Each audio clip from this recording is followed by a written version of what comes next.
On the wild and cold, wind whipped shores of Indiana Dunes National Park, along the edge of Lake Michigan, there lingers a whisper of a ghost woman.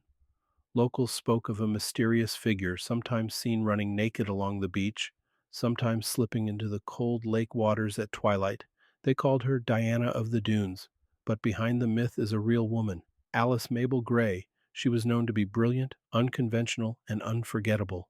Alice Gray was born in Chicago on March 25th, 1881, a graduate of the University of Chicago, where she studied mathematics, astronomy, and classical languages. In 1915, with little more than a blanket and two pistols in hand, she left the city and boarded a train to the dunes seeking some solitude, freedom, and a life apart from the normal work to earn lifestyle she was living. Arriving at around the age of 34, Gray settled into a crude shack near the shoreline of what would become the Indiana Dunes.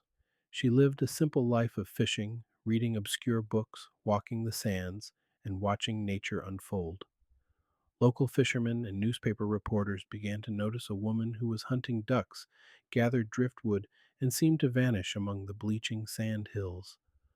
Soon the press dubbed her Diana after the Roman goddess of the hunt because she hunted, roamed the wild, and rejected conventional society.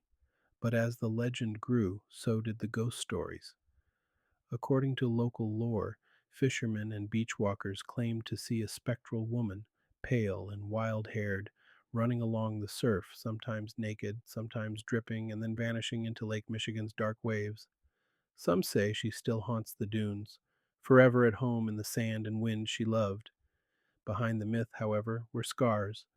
Gray's companion, the boat builder Paul Wilson, was embroiled in theft and murder rumors, their cabin ransacked, and Gray's manuscripts stolen. Her death, too, was tragic. Ill, refusing hospitalization, she died on February 9th, 1925, at the dunes she called home. Today, her name lives on. A sand hill at West Beach is called Diana's Dune, and visitors can walk the trail she once trod. Whether ghost or guardian, Alice Gray's spirit whispers in the wind over those dunes, a reminder that freedom has its cost, nature has its cost, and that what we leave behind can become legend.